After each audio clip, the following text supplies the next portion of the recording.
अल्हम्दुलिल्लाहि रब्बिल आलमीन वस्सलातु वस्सलामु अला सय्यिदिल मुरसलीन व अला आलिहि व अस्हाबिहि अजमईन। अम्मा बाद फ़क़द क़ाल अल्लाहु तबारक व तआला फ़िल कलामिल मजीद वल फ़ुरक़ानिल हमीद। अऊज़ु बिल्लाहि मिनश शैतानिर रजीम। बिस्मिल्लाहिर रहमानिर रहीम। वसारिऊ इला मग़फ़िरतिन व जन्नतिन अर्दुहस समावातु वल अर्द उइद्दत लिल मुत्तक़ीन अल्लज़ीना युन्फ़िक़ून फ़िस्सर्राइ वज़्ज़र्राइ वल काज़िमीनल ग़ैज़ वल आफ़ीना अनिन नास वल्लाहु युहिब्बुल मुहसिनीन। सदक़ल्लाहुल अज़ीम। मुअज़्ज़ज़ सामीन किराम और पर्दा नशीन ख़वातीन, सबसे पहले तो हम अल्लाह तबारक व ताला का शुक्र अदा करते हैं कि अल्लाह तबारक व ताला ने मुझे और आपको ऐसा बाबरकत महीना नसीब फरमाया कि जिस महीने के अंदर अल्लाह तबारक व ताला ने जन्नत के दरवाज़ों को खोल दिया है और जहन्नम के दरवाज़ों को बंद कर दिया है। जन्नत के दरवाज़ों को खोलकर अपने पाक कलाम के अंदर अल्लाह तबारक व ताला फरमाते हैं वसारिऊ इला मग़फ़िरतिन मिर रब्बिकुम व जन्नतिन, दौड़ो अपने रब की मग़फ़िरत की तरफ और जन्नत की तरफ। अर्दुहस समावातु वल अर्द, कि जिसकी चौड़ाई आसमान और जमीन के बराबर। अंदाजा तो लगाइए, किसी चीज की चौड़ाई जो होती है ना वो कम होती है, लंबाई ज्यादा हुआ करती है। तो कुरान ने यहाँ पर चौड़ाई का जिक्र फरमाया है, लंबाई का जिक्र फरमाया नहीं। फरमाया ऐसी जन्नत की तरफ दौड़ो, क्योंकि तुम्हारी असल मंजिल जो है, तुम्हारा असल ठिकाना जो है वो जन्नत है। हजरत आदम अलैहिस्सलाम ने शजराए ममनुआ खाया, जन्नत में थे, एक दरख्त के करीब जाने का मना फरमाया। आप करीब हुए, इस दरख्त का दाना खाया। तफसीली वाक़या है, खुलासा समझ लीजिए। पेट में हलचल मच गई, कज़ाए हाजत की जरूरत पेश आई। किसकी जरूरत पेश आई भाई?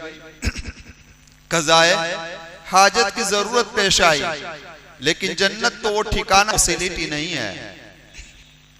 अब हजरत आदम अलैहिस्सलाम के पेट के अंदर हलचल मची। अल्लाह तबारक व ताला ने कहा, या आदम, इस कज़ाए हाजत के लिए तो आपको कहाँ जाना है? दुनिया में जाना है। इसीलिए उलमा ने लिखा है कि ये दुनिया जो है वो जन्नत का बैतुल खला है। क्या है भाई? जन्नत का बैतुल खला है। अब जरा अंदाजा लगाओ कि जो दुनिया जन्नत का बैतुल खला हो, कि जिसके अंदर ऐसे खूबसूरत बागात हो, ऐसे आलीशान बिल्डिंगें हो और बड़े बड़े पहाड़ लगे हुए हो, कहीं झरने बह रहे हो, कहीं नहरें रवा हो, तो जिस बैतुल खला का यह हाल हो तो उस जन्नत का क्या आलम होगा? उस जन्नत का क्या आलम होगा? इसीलिए रब्बे कायनात फरमाते हैं, दौड़ो, भागो, कोशिश करो। किसकी तरफ? जन्नत की तरफ जाने की। अल्लाह के महबूब सल्लल्लाहु अलैहि वसल्लम सूरज गिरहन की नमाज पढ़ा रहा है। आपके जमाने के अंदर भी सूरज में गिरहन आया, अल्लाह के महबूब ने नमाज शुरू की, सहाबा आपके पीछे नमाज पढ़ रहे थे। इसी नमाज के दौरान के अंदर आपको सामने जन्नत भी ला दी गई और जहन्नम भी लाई गई, दोनों लाई गई। दीवार के अंदर जन्नत भी आ गई। अब तो ये समझना आसान है, इस जमाने के अंदर जन्नत भी आ गई, जहन्नम भी आ गई। नबी करीम सल्लल्लाहु अलैहि वसल्लम ने जब जन्नत को देखा तो आप कुछ आगे बढ़े, नमाज पढ़ाते पढ़ाते आगे बढ़े, आपने अपने हाथ को आगे किया।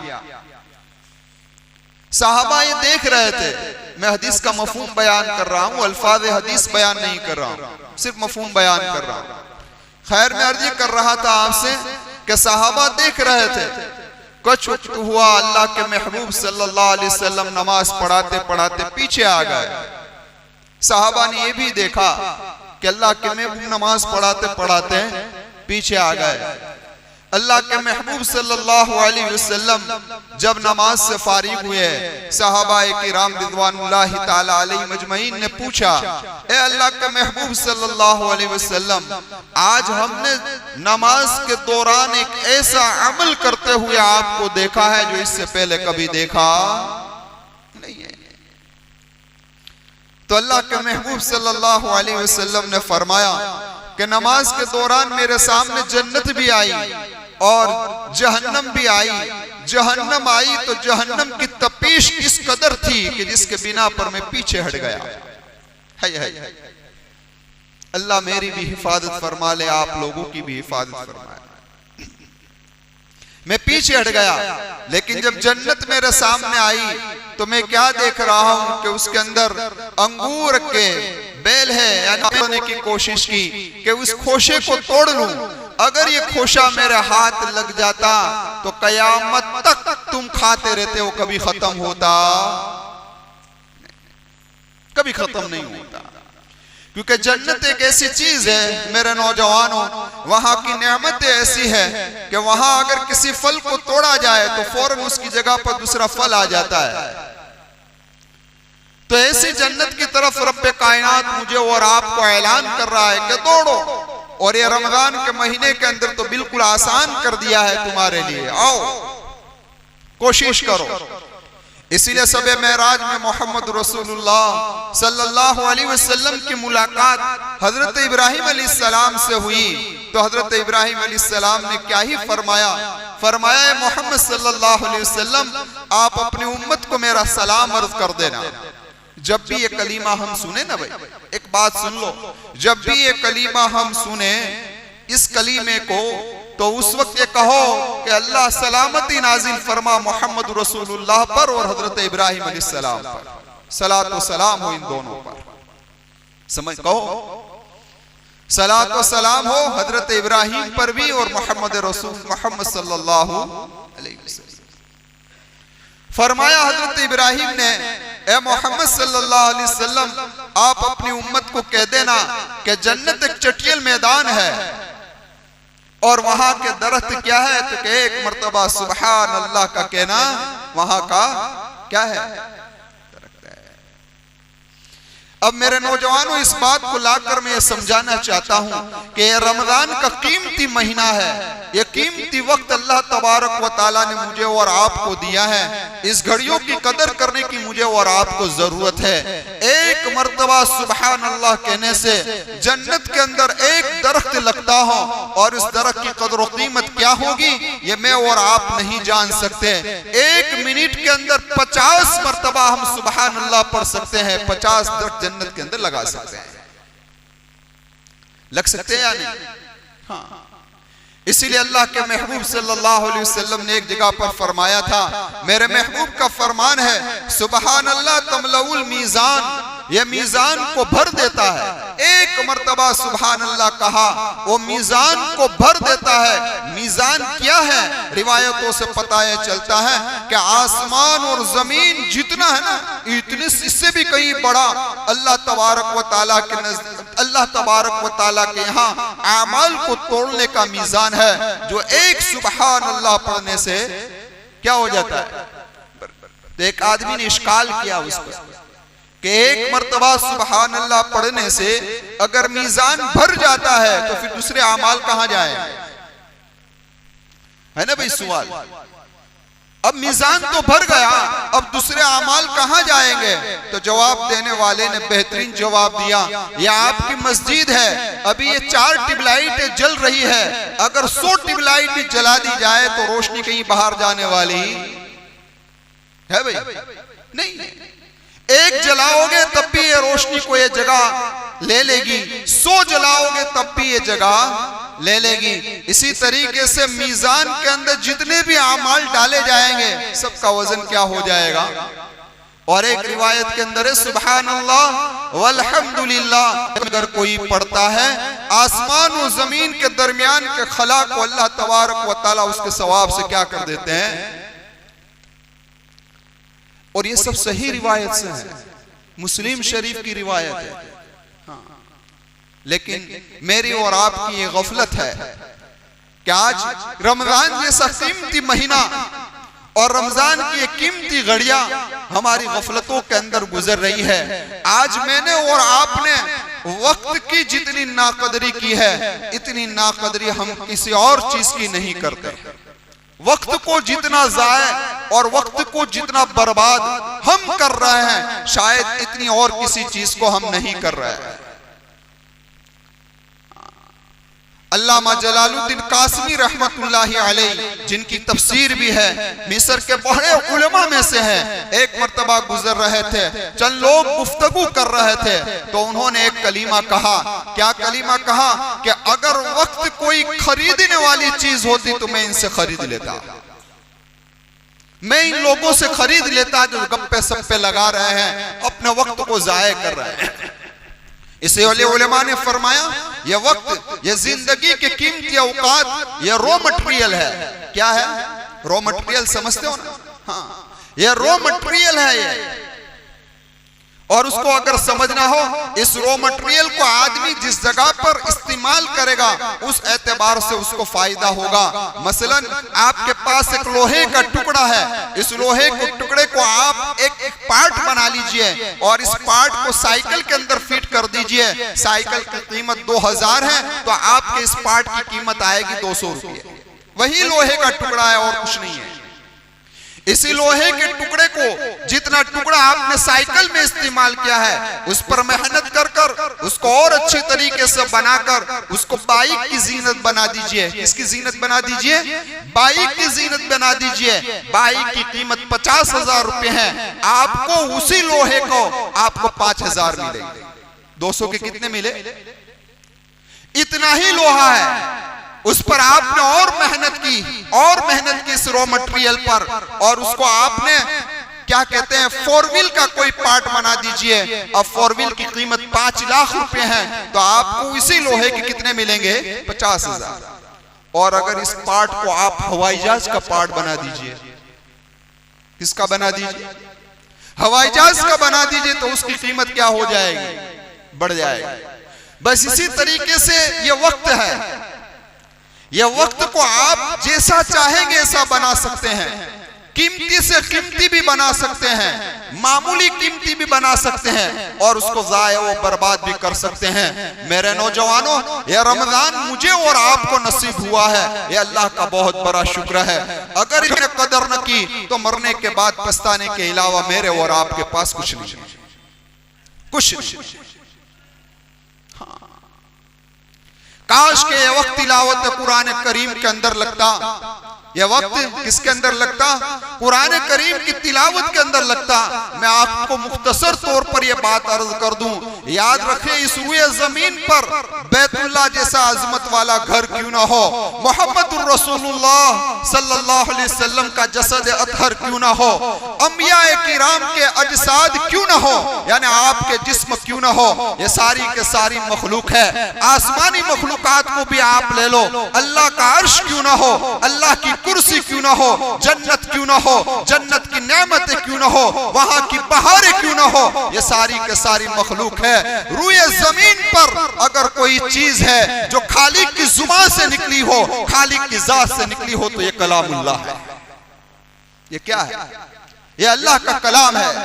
सारी चीजें मखलूक है, ज़ात मोहम्मदुर रसूलुल्लाह भी मखलूक है, अंबिया के अजसाद भी मखलूक है, फरिश्ते भी मखलूक है, जन्नत भी मखलूक है, अर्श भी मखलूक है, कुर्सी भी मखलूक है। लेकिन ये अल्लाह का कलाम ये मखलूक नहीं है, ये खालिक की जात से निकला हुआ कलाम है। उसकी कदर करे, पहचाने, जाने, समझे, समझाए, पढ़े, पढ़ाए। मामूली नहीं है। पढ़ने वाले को भी चाहिए कि उसको अजमत से पढ़े, मोहब्बत से पढ़े, दिल लगा कर पढ़े, तवज्जो से पढ़े। हाँ, और सुनने वाले को भी चाहिए कि मेरा रब का कलाम पढ़ा जा रहा है। तरावी चल रही हो और हम गुफ्तगू कर रहे हो, अल्लाह का कलाम पढ़ा जा रहा हो और हम बैठे हुए हो, इससे बड़ी नाकदरी और कोई नहीं, इससे बड़ी नाकदरी कोई नहीं। हाँ, इसलिए कीमती वक्त है, बहुत ही कीमती वक्त है जो अल्लाह ने मुझे और आपको अता फरमाया है। ये रमजान की कीमती घड़ियां हम तिलावत कुरान में गुजारे, अल्लाह के जिक्र व अज़कार में गुजारे, नवाफिल के अंदर गुजारे। हजरत अब्दुल्लाह इब्न उमर रज़ियल्लाहु ताला अन्हु जा रहे हैं, कब्र देखी, आप उतर गए, 2 रकात पढ़ी, उनके साथ अहबाब थे, ये समझे कि कोई मुतालिक होगा इनसे कि जिसके बारे में आप उतर गए, वो उनकी कब्र पर नमाज पढ़ी। फरमाया अब्दुल्लाह इब्न उमर से, इस कब्र वाले से का कोई ताल्लुक है? तो हजरत अब्दुल्लाह इब्न उमर रज़ियल्लाहु ताला अन्हु ने फरमाया, नहीं नहीं, मेरा इससे कोई ताल्लुक नहीं, मेरा इससे कोई ताल्लुक नहीं, लेकिन मैंने मोहम्मद रसूलुल्लाह सल्लल्लाहु अलैहि वसल्लम की एक हदीस सुनी है। मेरे महबूब ने फरमाया, मरने वाला मरने के बाद तमन्ना करेगा काश के 2 रकात पढ़ने का मौका मिल जाए, 2 रकात। तो ये जिंदगी मेरे पास है, ये जिंदगी मेरे पास है, मैं अभी 2 रकात पढ़ सकता हूं। तो मुझे कब्र देखकर याद आ गया, तो मैं 2 रकात पढ़ने के लिए खड़ा हो गया। तो ये कीमती वक्त है। इसलिए सहाबा किराम के सामने मोहम्मद रसूलुल्लाह सल्लल्लाहु अलैहि वसल्लम के अक्सर बयानात आखिरत की फिक्र के बारे में होते थे, जन्नत के बारे में होते थे, जहन्नम के बारे में होते थे। आप हदीस के जखीरे को उठाओ, अल्लाह के महबूब की उन हदीसों को लो जिन हदीस में मोहम्मद रसूलुल्लाह सल्लल्लाहु अलैहि वसल्लम ने फिक्र आखिरत को बयान फरमाया है, जिन हदीस में मोहम्मद रसूलुल्लाह ने जन्नत के नक्शे खींचे हैं, जिन हदीस में मोहम्मद रसूलुल्लाह ने जहन्नम से डराया है। एक किताब मुकम्मल हो जाएगी, एक किताब। हाँ, क्यों? कि ये चीज असल है। इंसान के दिल के अंदर जब तक अल्लाह का खौफ नहीं आएगा, अल्लाह का डर नहीं आएगा, फिक्र आखिरत नहीं आएगी, वहां तक वो अमाल पर नहीं आ सकता, वहां तक वो अमाल पर नहीं आ सकता। याद रख लेना। इसलिए फिक्र आखिरत को बार बार दोहराया गया, बार बार लाया गया। जागो, ये दुनिया ये जी लगाने की दुनिया नहीं है, यहाँ न कोई रहा है न कोई रहने वाला है, हर एक को जाना है। हर एक को क्या जाना है? इसलिए हजरत खीजर अलैहिस्सलाम मुलाकात के लिए तशरीफ ले गए इब्राहिम बिन अदहम रहमतुल्लाहि अलैहि के पास। मुलाकात की हजरत खीजर, इब्राहिम बिन अदहम ने मुलाकात फरमाई, मुलाकात लेकर फौरन तस्बीह लेकर बैठ गए। तो हजरत खीजर को बड़ा ताजुब हुआ इस बात पर, बड़ा ताजुब हुआ इस बात पर कि लोग मेरी मुलाकात के लिए तड़प रहे हैं, मेरी मुलाकात की तमन्ना कर रहे हैं, और मैं खुद इसके पास आया मुलाकात के लिए, तमन्ना मुलाकात के लिए, और ये मेरी तरफ तवज्जो नहीं देते। तो हजरत खीजर ने हजरत इब्राहिम बिन अदहम से फरमाया, मुझे पहचानते हो मैं कौन हूं? हाँ। तो हजरत इब्राहिम बिन अदहम ने कहा, जी हाँ मैं पहचानता हूं, आप खीजर है। कौन है? तो कि लोग मेरी मुलाकात की तमन्ना करते हैं और आप मेरी तरफ तवज्जो नहीं दे रहे हैं। तो क्या कलीमा का, जिससे अल्लाह से फुर्सत नहीं, वो किसी और की तरफ कैसे तवज्जो देगा? जिसके दिल के अंदर अल्लाह आ जाता है, अल्लाह की याद आ जाती है, आखिरत की फिक्र आ जाती है, फिर वो किसी दुनिया के लेले केले में नहीं पड़ा करता, नहीं पड़ा, बिल्कुल नहीं पड़ा करता। फिर वो अपने वक्त को जाया नहीं करता। मैं इस मौजू को इसलिए यहां पर लाया हूं आपके सामने। मैं कहना चाहता हूं आपसे कि ये रमजान की घड़ियों की कदर कर लो। क्या कर लो भाई? हाँ, अपनी जुबान को जिक्र के अंदर मशगूल रखो, पढ़ते रहो सुभान अल्लाह, अल्हम्दुलिल्लाह, जो कुछ भी दुरूद शरीफ, इस्तिगफार, जुबान को जारी रखो, जुबान को बंद न रखो, जुबान को बंद न रखो। चालू, चलते फिरते उठते बैठते अपनी जन्नत को आला से आला बनाने की फिक्र के अंदर लगे रहो। तो मैं अर्ज कर रहा था, हाँ, शायद गालिबन शाह अबरारुल हक साहब हरदोई रहमतुल्लाह अलैहि ने ये बात फरमाई कि हजरत आदम अलैहिस्सलाम कहाँ है? जन्नत। दुनिया क्या है? जन्नत का कोना, बैतुल खला है। और बैतुल खला जब इतना रोशन है तो जन्नत कितनी रोशन होगी। समझ में आई बात? और जरा आप मुझे बताइए कि बैतुल खला के अंदर कोई आदमी जाता है तो अपनी जरूरत को पूरा करने के लिए जाता है, कोई बैठने के लिए जाता है। यह इशारा है इस बात की तरफ कि इस दुनिया में तुम आए हो, तुम अपनी जरूरतों को पूरा करने के लिए आए हो, ऐश और इशरत के लिए नहीं आए हो, मजा लेने के लिए नहीं आए हो। अपनी बीवी से, अपने बच्चों से, अपने मालो मता से अपनी जरूरतें पूरी कर लो। कज़ाए हाजत में जाने वाला, बैतुल खला में जाने वाला अपनी जरूरत को पूरा करके फौरन निकल आता है। और बैतुल खला के अंदर जो भी आदमी जाता है 5 मिनट, 10 मिनट, 15 मिनट, कोई घंटे तक बैठा रहता है। तो ये इशारा है इस बात की तरफ कि इस दुनिया में तुम आए हो तो इस दुनिया के अंदर तुम्हारा आना चंद सालों के लिए है, ज्यादा नहीं। कितने सालों के लिए भाई? चंद साल। फिर तुम्हें कहाँ आना है? जाना है। हाँ, उससे आगे कुछ नहीं है। लेकिन दुनिया कहते हैं किसे, उसमें भी समझ लो। हाँ, ऐसा नहीं कि जिसके पास पैसे हैं, जो करोड़ोंपति है वो दुनिया वाला है। नहीं नहीं नहीं, ये गलत बात है, गलत तस्वूर है। किसी अल्लाह वाले से पूछा दुनिया किसे कहते हैं? चिश्ते दुनिया, दुनिया किसे कहते हैं? तो क्या जवाब दिया? अज खुदा गाफिल हुदन, कि भाई दुनिया है कि जो अल्लाह से गाफिल कर दे, उसका नाम क्या है? दुनिया है। एक आदमी करोड़ोंपति है, लखोपति है, लेकिन वो अल्लाह तबारक व तआला के अहकामात पर अमल कर रहा है, नमाजों का एहतमाम कर रहा है, तो वो दुनिया का करोड़ोंपति होने के बावजूद भी वो दुनियादार नहीं है, वो दुनियादार। लेकिन एक आदमी फकीर है, पहनने के लाले हैं, हर चीज के लाले हैं, लेकिन दुनिया की मोहब्बत उसमें कूट कूट कर भरी हुई है और अल्लाह तबारक व तआला के अहकामात पर वो अमल नहीं कर रहा है, नमाजों का एहतमाम नहीं कर रहा है, तो फकीर होने के बावजूद भी ये दुनियादार है। क्या है? फकीर होने के बावजूद भी दुनियादार है। इसलिए ये धोखे में मत रहो कि मेरे पास दुनिया नहीं है, मैं तो कोरा करकट हूं, मुझे दुनिया से मोहब्बत नहीं है। नहीं नहीं नहीं है, ऐसी चीज नहीं है। आदमी अरबों और खरबों बनकर भी अल्लाह वाला बन सकता है और आदमी फकीर बनकर भी अल्लाह की निगाह में जलील बन सकता है। इसलिए अपनी आखिरत की फिक्र करो, सोचो। हाँ, इसीलिए हजरत ने फरमाया एक इंसान की आदत होती है, एक इंसान की फितरत होती है। आदत बदल सकती है, फितरत कभी बदल सकती? हाँ, नोट कर लो, फितरत कभी नहीं बदलेगी, कभी।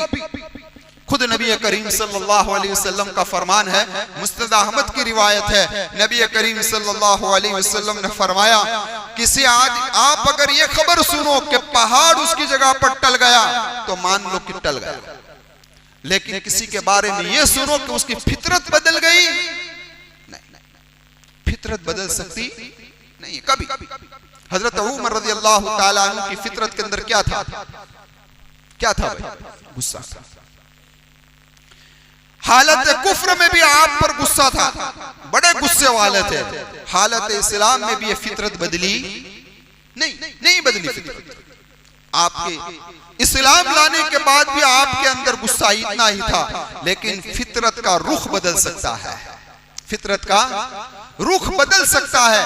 हजरत उमर रज़ियल्लाहु ताला अन्हु का गुस्सा इस्लाम लाने से पहले इस्लाम के खिलाफ था, इस्लाम लाने के बाद रुख बदल गया और कुफ्र के।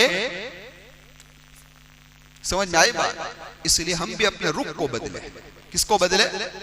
आदत पड़ गई है मोबाइल को देखने की, आम दिनों के अंदर 2 घंटे 3 घंटे 4 घंटे, अब ये फौरन निकलने वाली तो नहीं है, रमजान में भी फौरन निकलेगी तो नहीं है ना।